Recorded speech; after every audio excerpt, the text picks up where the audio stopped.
There's a quiet weight some people carry without speaking. The room shifts slightly when they enter. You feel it before you understand it. Most people try to earn respect by talking more. They explain, justify, fill every silence with proof.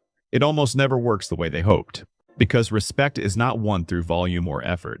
It is granted, quietly, by people reading your nervous system. They decide in seconds before you finish your sentence. And if you have ever felt overlooked in meetings or gatherings, this is for you. You are not invisible.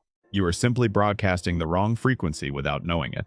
Today you will learn 3 calm presence shifts that change how people treat you. The first changes how you enter. The second changes how you speak. The third is the deepest one, the shift that makes strangers instinctively defer to you. Most people never discover it because it feels counterintuitive at first. But before all of that, one small move you can use immediately. The next time someone asks you something, pause for 2 full seconds. Not to think of the perfect answer, just to let the silence sit between you. That tiny pause tells everyone in the room you are not afraid of it. People who fear silence rush to fill it. People who own silence make others lean in. That single beat reframes you instantly in their mind. Now think about the last time you walked into a room feeling smaller. Maybe a work meeting where someone louder already had the floor. You shrank without meaning to. You spoke faster, smiled more than you felt, agreed too quickly. By the time you sat down, you had already lost the room. And you knew it before anyone said a word. This is the trap quiet people fall into again and again. They try to match the energy around them instead of holding their own. The moment you match, you disappear. Calm presence works the opposite way. You do not rise to match the noise. You let your stillness pull the noise down towards you. Picture a conversation where everyone is talking quickly, slightly anxious. You answer one beat slower than expected in a steady voice. Watch what happens to the rhythm of the room. People unconsciously slow down to meet your pace. Their shoulders drop. The conversation gets quieter, deeper, more thoughtful. You did not demand that. You simply set the tempo. This is the first shift. Stop trying to keep up with rooms. Start setting the speed of them with your own calm. The decoding here is simple, but powerful.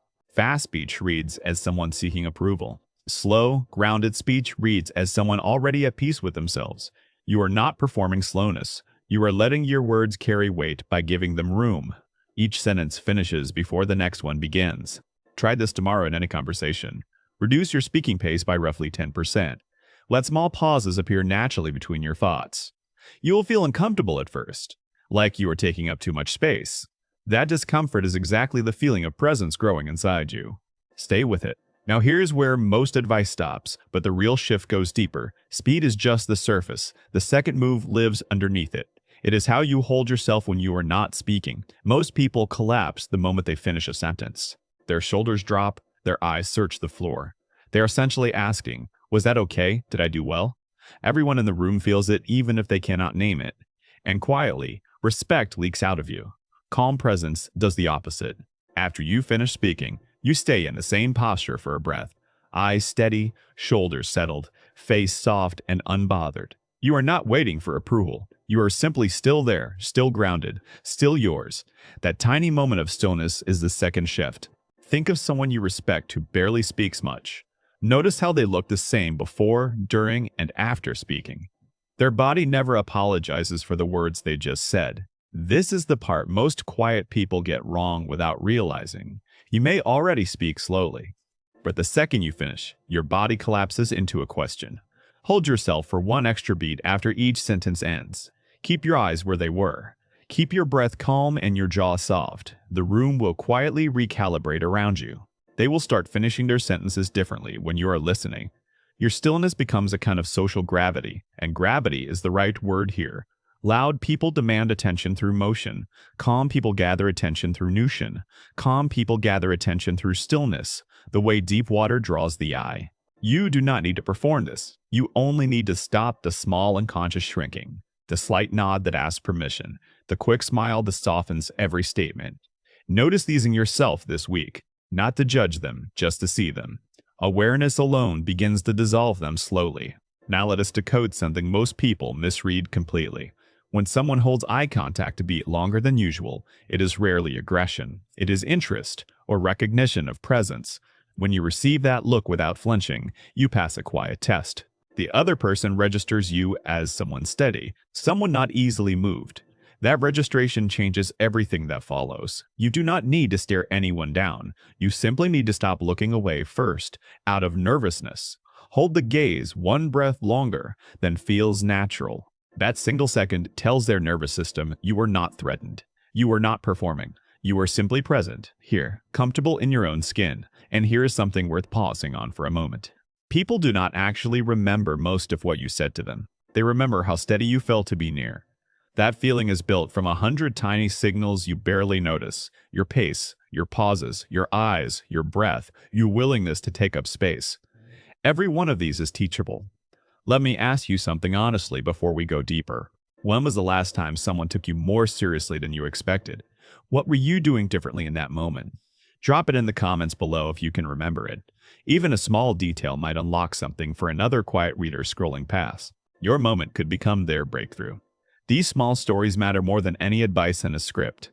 Real moments from real people carry weight that lectures never do. So share yours if it comes to mind. Now back to the work, because the third shift is the one that changes everything. This is the move most people never make in their entire lives. It feels wrong at first, almost backwards. Here it is, simply. Stop trying to be understood. Start trying to understand. Read that twice if you need to, because everything about feeling unseen pushes you to explain yourself harder.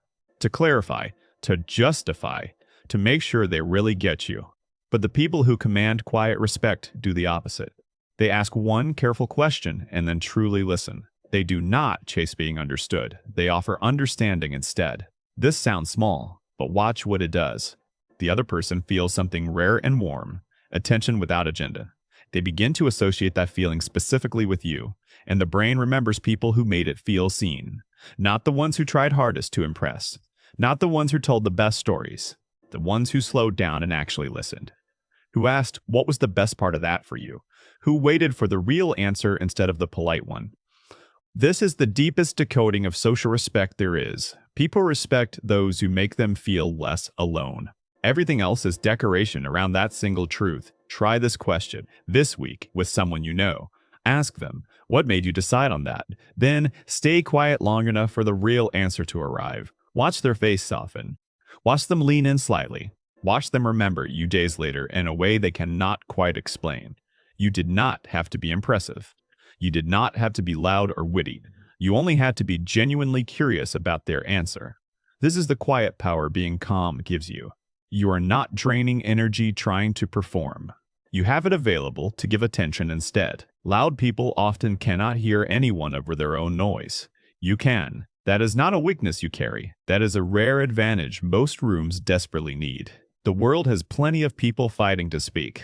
It has very few people who can truly hold space. Be the second kind and watch how fast you matter. Now bring all three together for a moment.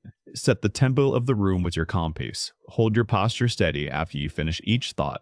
Then turn your attention outward and ask the question nobody else thought to ask. That is the full shape of calm presence in motion. Simple, but almost no one does it. And here's the final truth most people miss entirely. Being taken seriously is not about proving you deserve it. It is about removing every small signal that suggests you doubt it. The shrinking, the over-explaining, the nervous laughter at your own sentences. These are the leaks. Seal them gently, one at a time, without harshness toward yourself. You are not becoming someone new. You are letting someone real finally come through.